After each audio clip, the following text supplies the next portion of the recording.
So we continue our teaching series, Growing Great Families. And last week we started it by talking about sacred marriage. Great families start with great marriages. And if you missed last week's message, I really encourage you to go to our website and listen to that message because it's really an important piece to this series. Today, I want to talk about decisions that good dads make.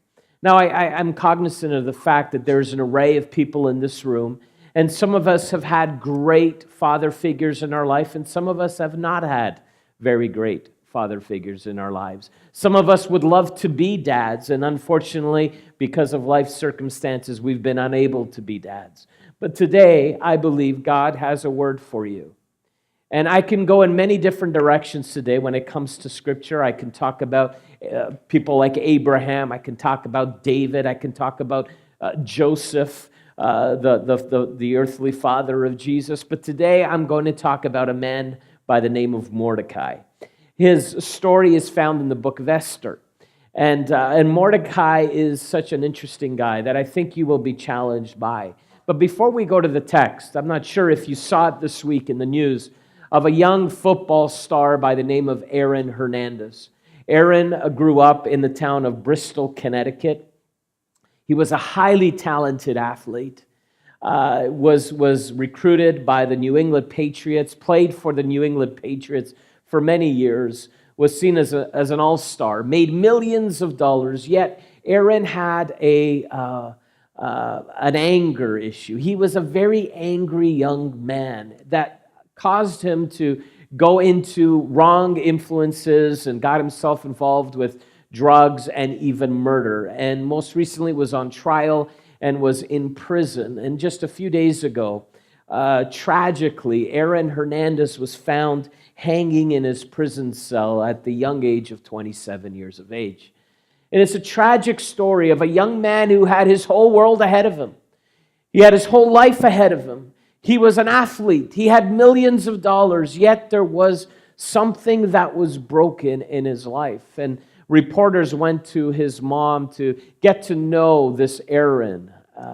And his mom began to share that at the age of 16, it was a turning point in Aaron's life. Although he was on a trajectory of great success related to his athletics, suddenly he lost his father.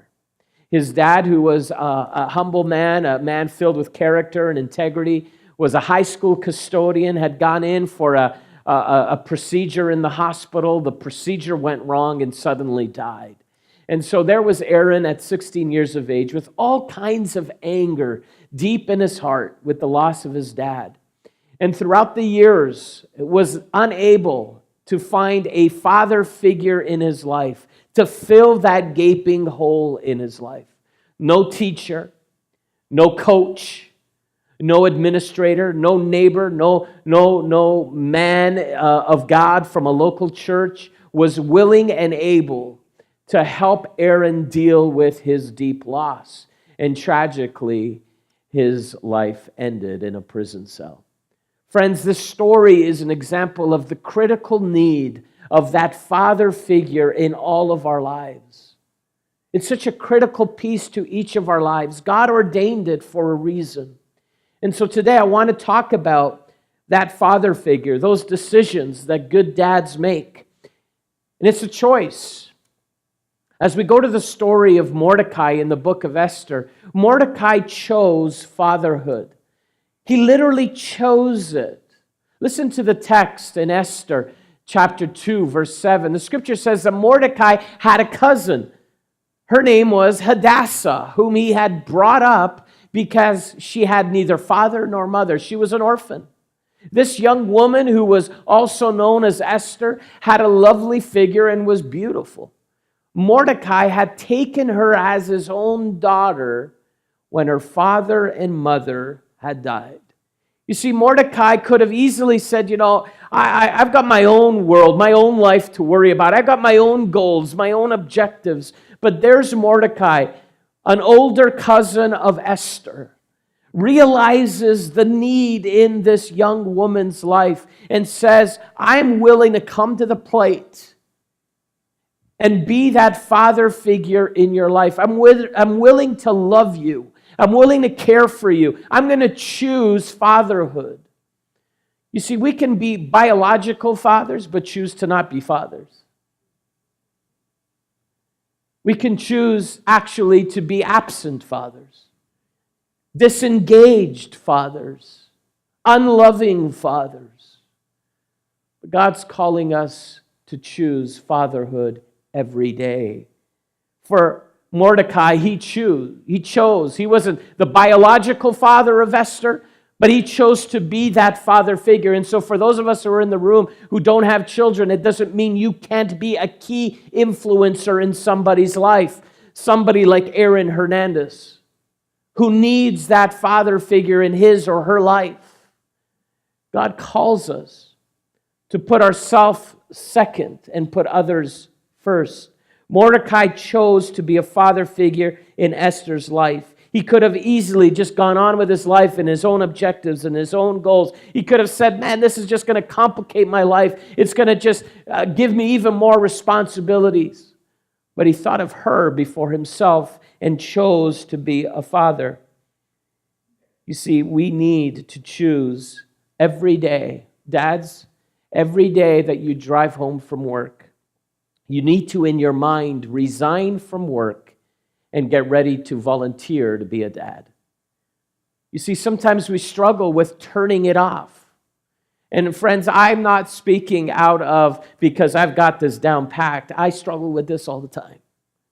But there needs to be this sense where work is work, and God has given you the opportunity to work and excel in your work and in your career. But God has given you something even greater to do. It's to raise those kids in the ways of the Lord. To be that godly figure, that father figure in their lives. And so we need to, in many ways, be intentional about choosing to be a dad every day. Literally, in your drive home, choose to say, I'm going to walk through that door, and I'm going to put that laptop away, and I'm going to put that phone away, because I am a dad to these children. And I'm going to look at them in the eye and be there for them and raise them up in the ways of the Lord. It's a choice that we're going to have to make every day. It's not good enough to say, I take them away twice a year where we spend quality time. Friends, we're dads every day. We're to be those father figures every day. We need to choose to be dads every day. In fact, I want to give us some practical tips. Some of these things I try to implement in my life, and some days I get it right, and some days I don't. And thank God for God's grace, and thank God for a perfect father who loves my kids perfectly. But I want to be the best dad I can be. And so here are some practical tips of ensuring that you're choosing to be a dad every single day. The first point is this: work smarter. Work smarter. When we are given opportunities, career options, promotions, job offers, as you decipher the will of God for your life, make sure as part of your decision making, you're thinking to yourself, what will enable me to be more present with my children? Rather than just looking at the salary amount, and rather than just looking at the benefits, and that's all part of the puzzle. But also look at the piece that says, is this going to actually take me further away from my family? Because if it does, it might not be the best option for you. Work smarter. Some of us have flexible schedules. Some of you work at home, or you go into the office on certain days, or you can go to the office at certain times of the day. Use that to your advantage that will benefit your family. Work smarter to ensure that you are present at those critical hours of the day to be with your children whenever possible.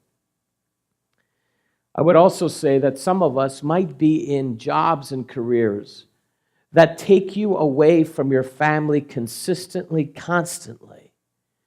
May I ask you to potentially consider a change in your job? Friends, you don't want to get at the end of the day to have regrets. And though you've been a great provider, which is a spiritual piece as well, but you want to be the kind of dad that your kids say, he was there for me. He made time for me. He knew my struggles. He knew my victories. He was part of the struggles. He was part of the victories. And if it takes changing careers for your kids, it's worth it. It's worth it. And so work smarter. Secondly, do things together. We all have responsibilities to do around the house, in our life, errands to make or to fulfill. Why not do them with your children? Instead of leaving them at home or playing their video games or doing whatever they're doing, it should be a great kind of phrase in the home to say, riding shotgun with dad. Love being with dad. Even if it means going to do errands, at least they're with you. At least there's conversations happening. At least you're getting things done and at the same time building relationship. Stop off and have lunch together. Stop off, depending on the age of your kids, coffee together. My sons say, you drink way too much coffee, Dad. And so do things together. Schedule time to spend with your child. You know, depending on your work commitments, your life commitments. Friends, if you let others control your entire life and your entire calendar, there might be, if you're not intentional, little time for the people that you love the most. And so sometimes we literally have to be intentional to carve out time in that calendar for your kids, for your family, so that when others are trying to take even more time of your life, more parts of your calendar, you can simply say, I'm unavailable. They don't need to know why you're not available, but you're unavailable because you have slotted in the critical time to spend with your family. Teach them skills. You know, all of us have skills, and they're different. Some of us are great at athletics, so what do? Bring them out and teach them how to play basketball. Teach them how to kick a ball, whatever it is. Some of us are great with our hands, and you work on cars. Teach them that skill. Some of us are great at art. Teach them how to paint, both walls and canvases. Teach them skills. Unfortunately, we live in a day where sometimes if we're able financially, we get everybody to do everything for us, and we're never doing tasks together, and we're not teaching our kids skill. One of my goals this summer is to teach my boys how to cut the lawn. And I'm going to sit back and watch them do it perfectly. But doing things together, tasks around the house, teaching them skills, so that one day they're saying, Dad taught me how to do that. I know how to do that because he showed me how to do that. And maybe another practical tip is take an active role in your child's education. Friends, there are great things about our education system, and then there's some horrible things about our education system. There are some fantastic teachers, and then there are some very careless teachers. It's our job to be engaged in our children's education. Don't be an annoying parent, but be an engaging parent. Be a parent who knows your child's teacher. Know the administrators. Know who their coaches are. Unpack things of what's going on and how adults are communicating to them. But you've got to be engaged to be able to have those unpacking conversations. And so some practical tips of choosing to be dads every day. Mordecai chose to be a father. You need to choose to be a father, because if you don't make the choice, you might live with regrets down the road. Secondly, choose character. Our world needs men and women of integrity and of character. You see, Esther in her story was about to make one of the greatest courageous steps of her life. And because she was willing to take that step of boldness, she was going to rescue literally a nation of people. You've got to ask yourself, where did Esther learn to be so courageous? Where did she learn to be so bold? My hunch is she learned a lot of it from her father figure, Mordecai. You see, the text says that Mordecai went against the grain. And in time of crisis, he showed great character. In fact, I am a firm believer that crisis does not only develop character, but crisis reveals character. Friends, what are you like when the things of life don't work out the way we planned them? What are we responding and reacting like when things don't go our way, when things happen in our lives that weren't part of the plan? It's in those moments that those that we influence the most are watching us the most. How will we respond? Because it's in those moments that we're actually revealing our character and our integrity. It's easy to have it all together when everything is going perfectly as planned. But when crisis hits, what comes out of our lives? Because it's in those moments that our kids are watching the closest. Back to Mordecai. Chapter 3, 2-6, it says this: all of the royal officials at the king's gate knelt down and paid honor to this evil man named Haman. So all of them, not just some of them, but all of the officials are bowing down, kneeling before this man. For the king had commanded this concerning him. But Mordecai, listen, but Mordecai would not kneel down or pay this man any honor. He was going to go against the grain. Mordecai knew what the consequences would be for not obeying and bowing down to this evil man. Then the royal officials at the king's gate asked Mordecai, "Why are you disobeying the king's command?" The scripture goes on to say, day after day they spoke to him, but he refused to comply. Therefore they told Haman about it, so whether Mordecai's behavior would be tolerated, for he had told them he was a Jew. When Haman saw that Mordecai would not kneel down or pay him honor, he was enraged. So yet having learned who Mordecai's people were, he scorned the idea of killing only Mordecai. And you see the darkness of this man's life. Instead, Haman looked for a way to destroy all of Mordecai's people, the Jewish community, the Jews, throughout the whole kingdom of Xerxes. So there's Mordecai. He could have simply just knelt down, paid this horrible man homage and honor, but he chose not to. Why? Because he was a man of character. He was a man of integrity. Though all the other officials were doing this, he wasn't going to do this. Integrity, character. When all the world's going this way, a man of God reads this and is led to certain directions that sometimes goes completely against the grain. And God is calling us to be men of integrity and character that have convictions in our lives, that we do life God's way. Though everybody's going this way, I'm okay with going that way, even though the consequences might be painful. And Mordecai exemplified this to Esther, which is why she became a world changer. You see, character is one of those things that isn't necessarily taught, it's caught. Character is something that gets caught from our children. They catch it from us. They're watching, they're listening. They watch us when we're dishonest, when we don't speak the truth. They watch us when we pick up the phone and tell our bosses we're sick when really we just want a day off. They watch us when financially we're lying about something. We're cheating on our taxes. We're doing something that isn't right. We speak a few choice words to the one who just cut us off on the 401. You see, character is one of those things that isn't necessarily taught, it's caught. What are they catching from you? What are they catching from you? Are they catching integrity and character in the eyes of God?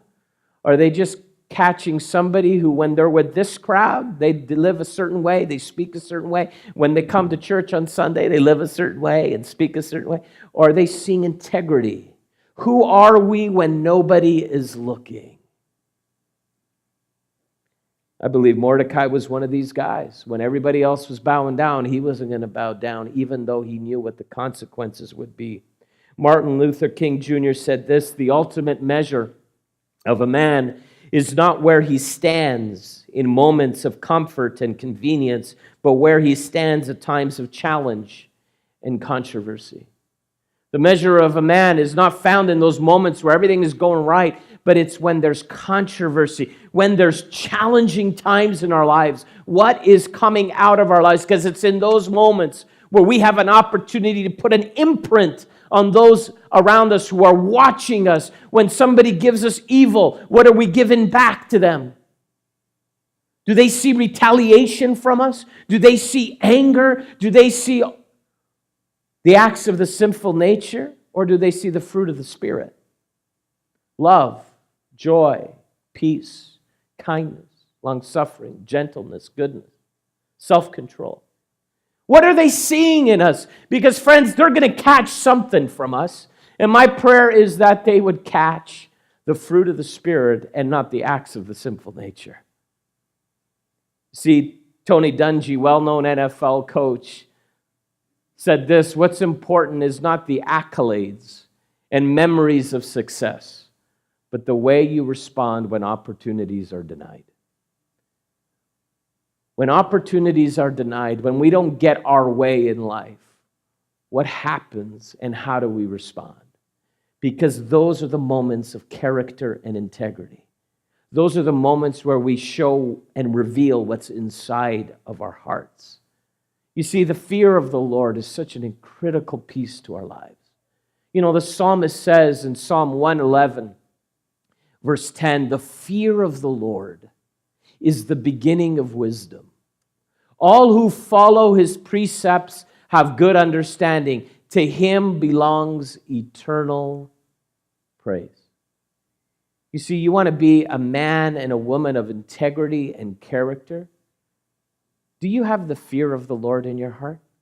This sense where you're in awe of God and you so love his word and you so want to make sure that your life is aligned to him. You so want to make sure that the divine nod of approval is over your life. You want the smile of God over your life. That you want to make sure you're following and doing life God's way. That is the fear of the Lord. It's the beginning of wisdom. It's the beginning of wisdom. Rather than the word, I haven't read that for a while. You know, dusty Bibles lead to dirty lives. Fear of the Lord is, I better know the precepts of my God because I want to make sure I align my ways to the Lord. Friends, you need to know it because our kids are asking some pretty tough questions these days if you haven't seen it happen in your home yet. And I better be equipped and ready to wrestle that stuff through, but I better be willing and ready to show them the fear of the Lord, to show them that God's way is the best way. And though at times I might disagree, it's not that the Bible is wrong, it's that I'm wrong. And that I need to move my life in alignment to God. Sometimes I feel like we're almost afraid to disagree with our children sometimes when it comes to how they live their life.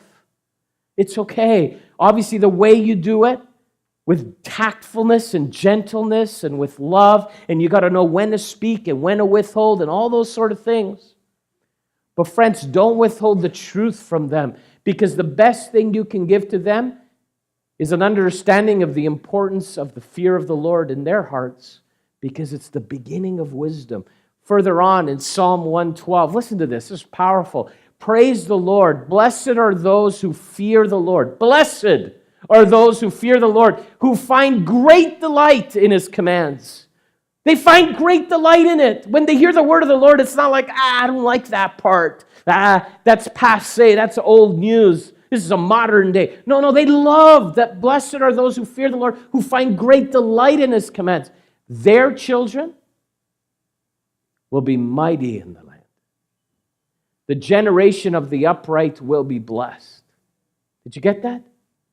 Blessed is the one who fears the Lord. And when they read the scriptures and they align themselves to the word of the Lord, their children will be blessed because of it. People of character, people who fear the Lord more than they fear man. And Mordecai proved that he didn't fear man, he feared the Lord. And so he did the right thing, even if it went against the grain of what everybody else was doing. See, to fear the Lord is a sense of awe at the greatness of God. It's this sense of wonder at the redeeming grace of God over our lives. And you're in such awe of God for his greatness and for his grace towards you that it controls your entire life in every category of your life, not just part of your life. To fear the Lord is that you haven't compartmentalized your life and you're a certain way on Sundays, but you're a certain way on the basketball court, and then you're another way at work, and you're another way in your neighborhood. No, there is no compartmentalization. There's this life that is living to please God, because we're under this understanding that God knows all, sees all, and we desire to please Him with all areas of our life. And so choose to be a person of character. Our children and those we influence need to see what that looks like. Character is caught more than it is taught.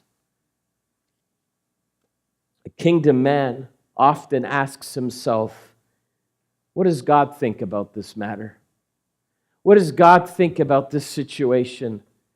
Sometimes I wonder if we think more about what would my grandparents think? What does my culture think about this? What does so-and-so think about this?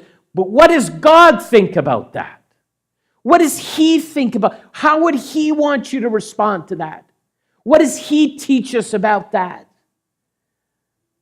A godly man asks himself that question on a regular basis. And if you're going to ask yourself that question, guess where it's going to lead you? Right to the Word of God. Because that's where the answers are. And then it gives us an opportunity with the help of the Spirit to implement what we're reading.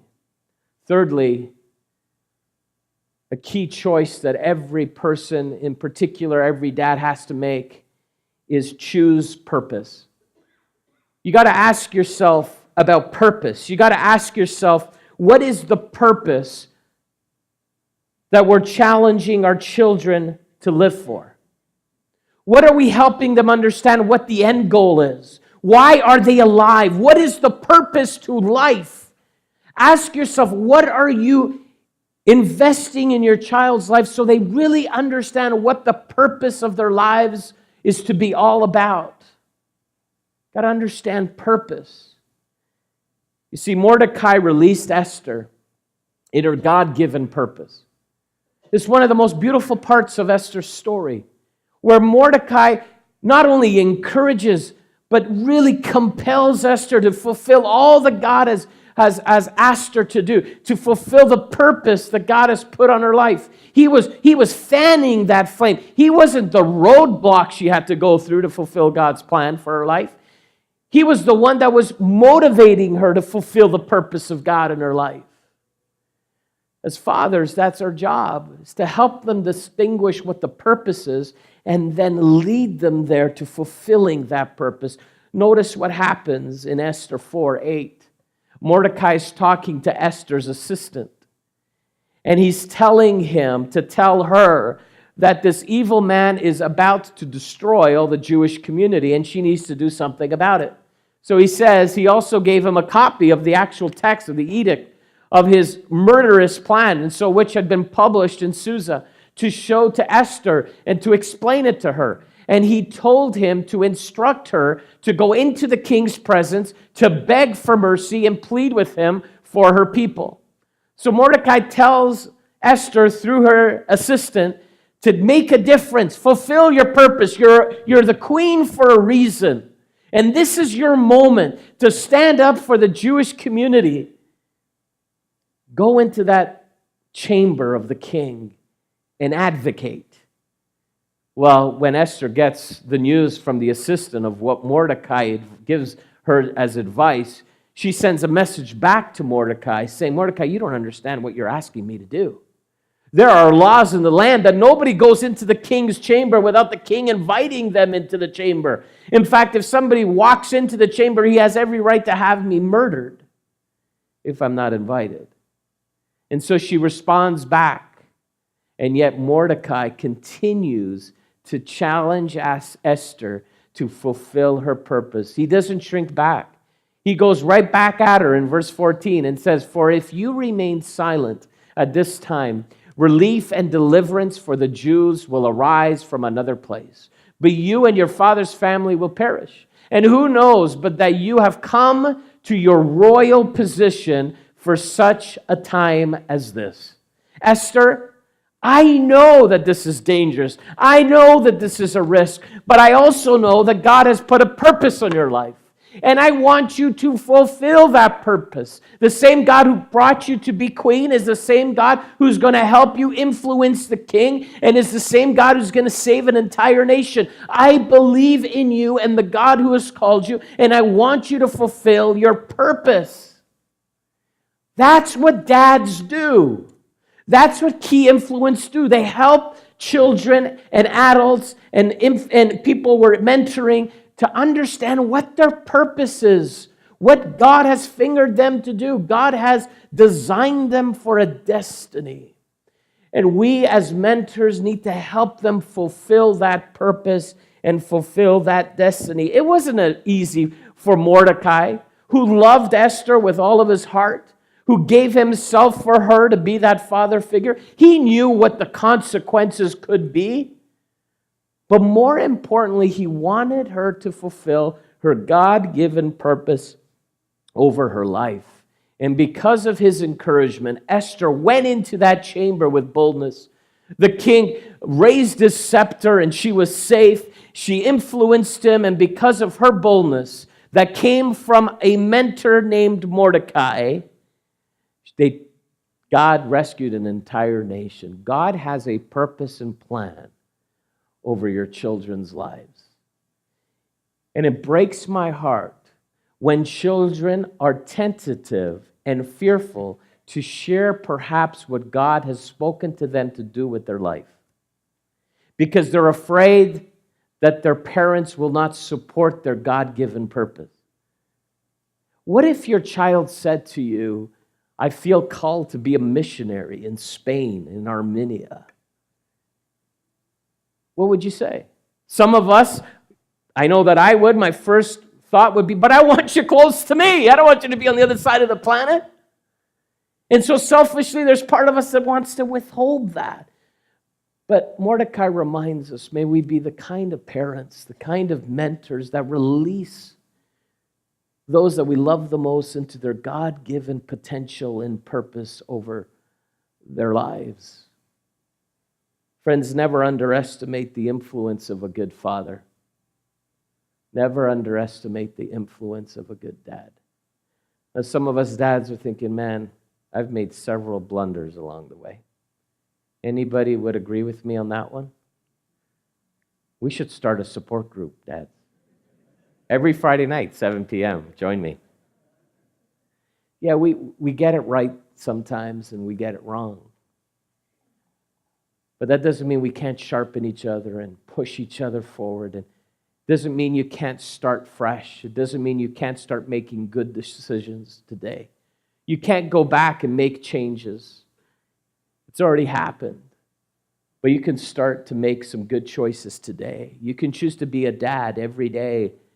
Resign yourself from your work on a regular basis and volunteer yourself to be a dad to your children.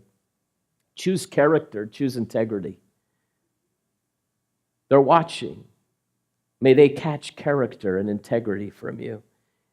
And may they see you as their greatest fan that supports their God-given purposes. And when our kids aren't fulfilling, and you know, parents, God gives you discernment. If they're not fulfilling their God-given purposes, you keep the relationship lines open with them. Don't push them away. Don't just kick them out of the house. Don't just sever the relationship. As heart-wrenching as it is, keep the relationship strong and take those moments that God gives you to speak truth in them. Help them redirect themselves to the ways of the Lord. I conclude with this thought. The bigger the man, the lower he gets. The bigger the man, the lower he gets. You know, when I think about football teams and football players, who are the biggest football players on a team? The linemen. They're the big guys. They're like 350-pounders. And those are the guys who are in the trenches. Those are the guys who are on the front line, and they're battling head-on collisions. But they're the guys who get the lowest. Did you notice? They're the ones who have to get right down there. You know, sometimes we're told that great men are men who are or powerful. And if you saw these biceps, you'll understand what I mean.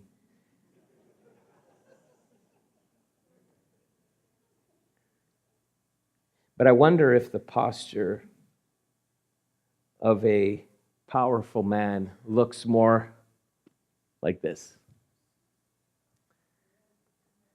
Men who are willing to get on their knees for their kids.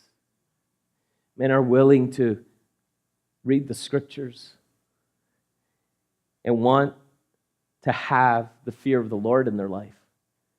Who have short accounts with God, who find themselves repenting in the presence of the Lord on a regular basis. Who have pure hearts, who are crying out for their kids, who want to do everything they can to lead them to Jesus. Ephesians chapter 6, verse 4, and the team can come on up, says this. Paul says, fathers, don't exasperate your children. You know what that means? Don't provoke them to the point that they get enraged internally. Don't push them so far that they break emotionally. Don't exasperate them, but rather nurture them in the ways of the Lord. Nurture them. The picture is of a father who grabs their hands, and some of us have 3-year-olds, and some of us have 33-year-olds, and some of us have 53-year-olds as kids. But you're never done being a dad, right? It changes. But the picture is of a father grabbing a son or daughter's hand and leading them to Jesus. It's saying, follow me as I follow Christ. We can do this. Let's live to the fullest to the glory of God. It's a picture of not a father who breaks them. It's a picture of nurture. It's a picture of a father who understands the fear of the Lord, who wants to live their lives with the smile of God over their lives. And so this morning, worship team, you can begin. Friends, we serve a good, good Father. And some of us have had great dads. Some of us have had biological fathers, but they've been absent.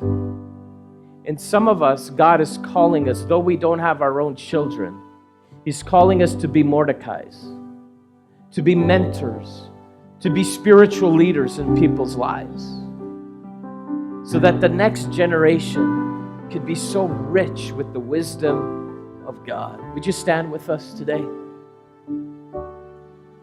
Let's sing and reflect on the Father heart of God as we land this gathering. Good, good Father.